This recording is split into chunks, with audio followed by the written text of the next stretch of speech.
I'm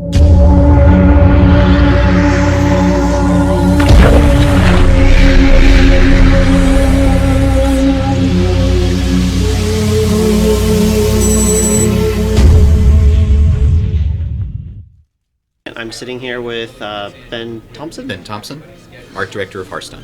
Cool. So since you're the art director, why don't you talk to me a little bit about the art for the League of Explorers and kind of how you guys, the inspiration you had and whatnot. League of Explorers is, for me, and I think much of the team, specifically the art team, our most exciting adventure to date. Largely because it was really a chance for us to kind of go back to our childhood adventures and discovery and everything that you found in movies and books and everything of that age, and really kind of rediscover them now in our adult life and in our gaming dev life in a really fun, realizable way. The League of Explorers is also awesome to me and the team as a whole as well, again, because it's the first deviation, if you will, from the World of Warcraft storyline canon, main group of characters. The previous two adventures took place in very established dungeons with very established backgrounds and stories.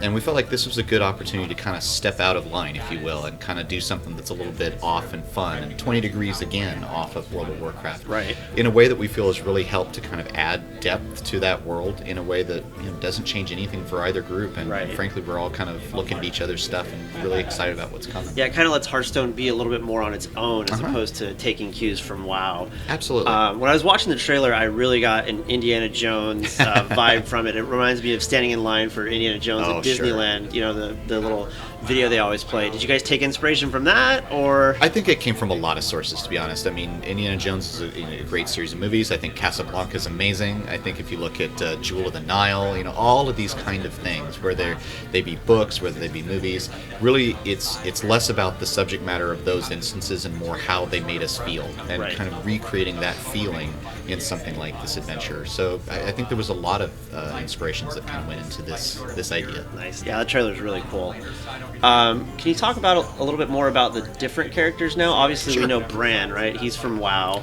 Bran is from World of Warcraft. He is the founder of the League. If you go into Ironforge, you can find his hall where he's collected Museum of Curiosities and such. But the other three are new as of Hearthstone. We've got Elise Starseeker, who is basically the brains of the operation. Bran can't be pulled out of the field. He's always a do-it-from-the-trenches kind of guy. So she's going to be very much the woman kind of keeping everything going and keeping everybody on track and inspired and kind of moving forward. She's the most knowledgeable about the world of Azeroth. She's collected more maps and studies about the world as a result of her travels, and she's kind of been there, done that. So she's going to kind of keep the league moving. When you get Reno Jackson is, as Ben Brode aptly put, our moral compass slightly off of north gentleman. He always has ulterior motives for wanting things, but ulterior usually means very valuable riches to be gained and sold and bartered and traded. But you can't deny his ability, with an adventure and his tenacity to seek down the items that you're after. And lastly, Sir Finley Murgleton, who's my personal favorite, and that he's added a bit of decorum and gravitas to an otherwise really rough and tumble bunch. And he's there to really kind of keep that childlike wonder of exploration alive, and he's still out for the nobility of the cause. That's awesome. So you guys are introducing 45 cards with this adventure, which is more than any of the other adventures, right? I think it's more than the other adventures, but there's one less wing. So if you look at it that way, there's a lot of value in each wing because the price is the same for each wing, but 45 cards total, yes, by the end of it. How do you guys decide how many cards you want in an adventure? I mean, this is definitely more. It's not as much as a full pack, obviously, or as like TGT or GVG, but it's more than the other adventures. How do you guys go about deciding that? I mean, it's so many moving parts to how and the why. We end up going in with a lot of ideas, whether they be from a balance perspective, which certainly the design group will design cards around that. Very much from a vibe perspective, if you look at the Golden Monkey and changing all my cards to Legendary, I mean, that's a vibe thing, it's right? Crazy. That's I've discovered the riches at the end of my 3-card, tiered quest, if you will. So all of these things come in, and really at the end of the day, it has to be a number of cards, whatever it may be at the end, 30, 45, whatever, that really promise to change the meta in a very realizable way, promise to keep balance and add new tools to deal with previous cards in the set or existing cards, or even start to head in directions with keywords that are new that we want to bring forward to bear, and then also just kind of what feels like the right number for players to feel as though they're getting a return on their investment in the game. I'm pretty happy with 45 cards, especially if it's the same price as the other pretty adventures. excited, That's yeah. awesome. So, yeah, that was great. I mean, you guys have been really good about making these announcements and them being, really soon after when we're actually going to get our hands on it. This is the quickest yet, though. It is. mean, We're how very excited are you about that? Extremely. I mean, it's something of a record, I would say. And, it's insane. We're pretty excited about the ability to do that. And I know Eric Dodds, the game director, talked quite a bit about being able to kind of message that in just the right way to get the excitement that we were hoping. That was awesome. I was like, oh, great, the end of the month. And he's like, oh, wait, actually next week. Oh, my God. You guys are crazy. We can't wait. It's going to be a fun 7 days. Big love for Team 5 on that one.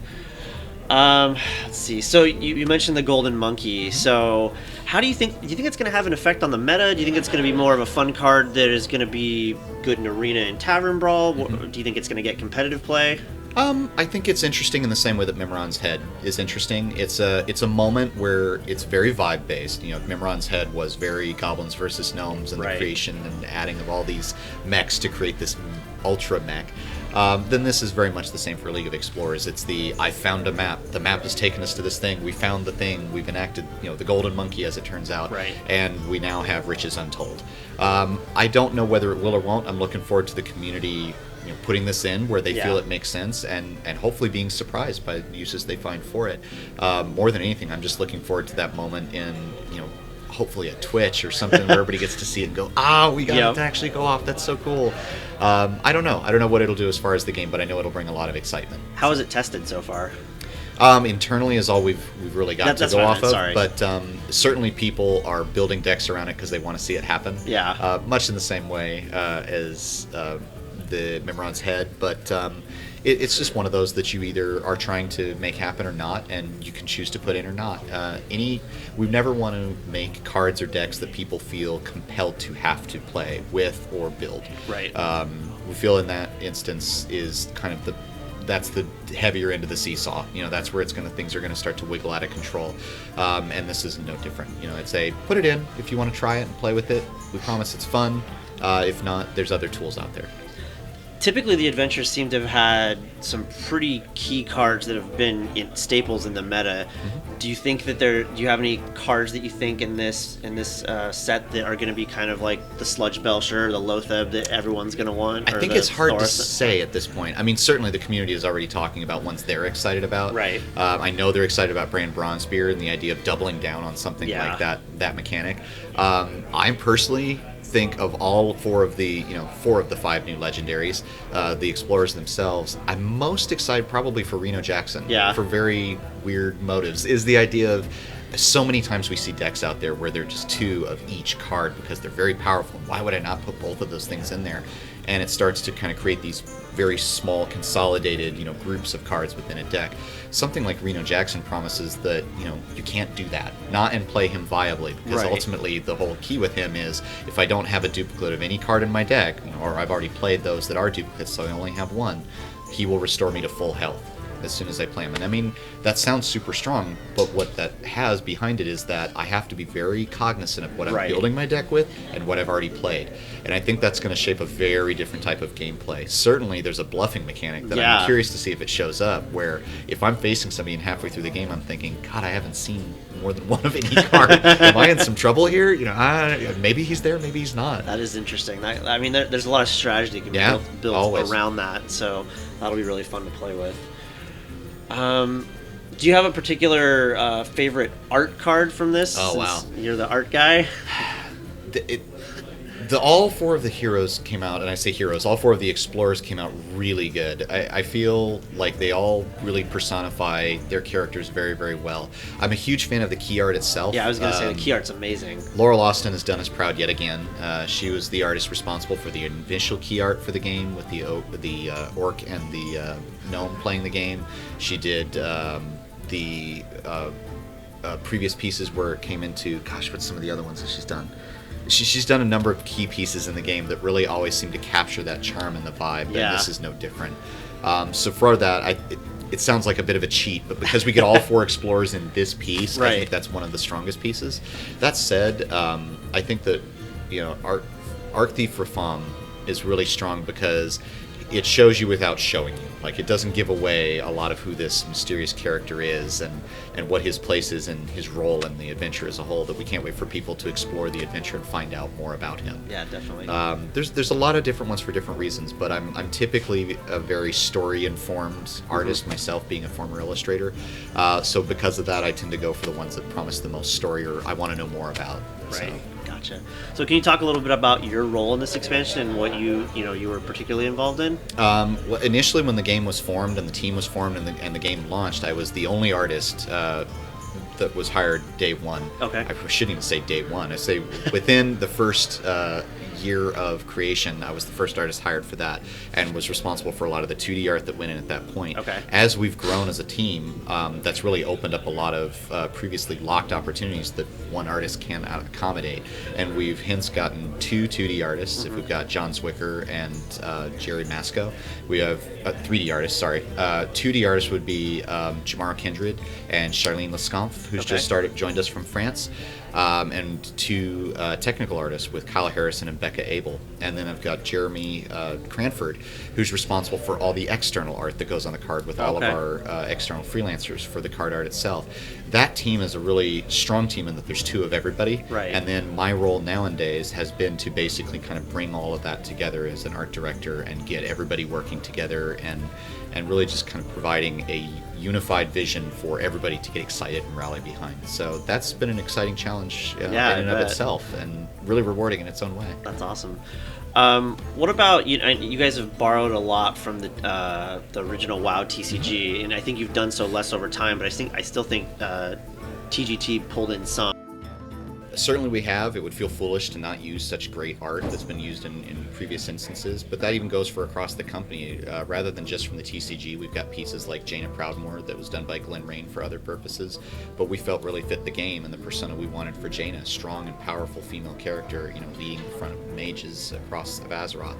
But in addition to that, yes, there's a lot of new art as well, and we want to add that wherever it makes sense so that the game feels alive and is always growing and trying new things. So there will be some familiar faces and there will be new pieces as well, and all of it coming together to really create a game that ultimately feels like a game that Blizzard made. Yes, Team 5 responsible for really shepherding it and building it into as strong a game as we can, but because we get the ability to use other artists on other teams, it kind of feels like we're all pitching in on this and making a fun piece of gaming. That's what makes Hearthstone so fun. So I know we're almost out of time, but do you have a favorite class and a favorite deck style that you like to play with? I like Warlock a lot. I did not initially, when we were first testing the game, certainly way back and even up into release, I wasn't 100% sold, mostly because I feel really bad about dealing damage to myself. So I was very mage all the time early on, like, oh, get the damage out there, get it out there and away from me. But as I started to play more and more, I started to enjoy that kind of exchange and that choice making, because I think Hearthstone is strongest when you're presented with choices that have real consequences. I think any game is, and I think Warlock really builds on that in a sense of like, okay, there's an exchange being made here, and is there a way I can do it in a clever way so that I'm not maybe suffering as much as this card says I will by doing my thing. And that's been an interesting kind of back and forth for it. I wouldn't say I'm the strongest deck builder, so I don't have a deck type that I focus on, but I like that exchange and I like that kind of motif for Warlock. That said, there's a lot of strong classes that I want to try more of, certainly after seeing the championship downstairs, and the fact that 7 of the original 9 classes are all still very viable in the game. It's really impressive. It makes me want to go home and build a paladin deck or try something different. So I'm as excited as anybody to be watching that. Yeah, I built a new mage deck similar to, I think it was Jab's Casino Mage. Oh, that's a lot of. It's got a lot of randomness to it, but I mean, it's a fun random, So I mean, sometimes you just have to embrace it. I enjoy the random. Random is one of those things that can get a bad rap, but we really like on the team, and the reason is that if it was really, really random, we wouldn't see the same level of high play from a lot of similar or the same players day to day, week to week, or even month to month. Yet it has its place as well, because what it does is allow for skill and ability with the game to really come to the forefront. Absolutely. If you're always responding in the same ways to things because it's expected, there's less of a skill thing going on there. Right. It's more of a chess scenario where it's memorization and a true breadth knowledge of the game. When something random does happen and allows you to have to build on a skill component, that's where the interesting choices come back in, where I now have to show my ability as a player, and I love those moments. Absolutely. So one last question. Can you work on getting us more wallpaper art on the website? Oh, I would love to do that. I will certainly talk to community and find out an opportunity to do just that. Okay. Certainly, we have some great pieces worthy of just that. Right. So. Yeah, there's so much great art in the game. I think I've used Hearthstone wallpapers for the past year as my desktop wallpaper. So every time there's a new announcement, I always like to change it. I can appreciate I realize that. it's selfish, but No, it's not at all. I could make it just as selfish for me. So yeah. I appreciate that, and I can totally talk to community and see what we can do about that. Awesome. Well, thank you so much for your time. I really Absolutely. appreciate it. It was nice to meet you. Really appreciate it, Danny. Thank you so much. Thank you.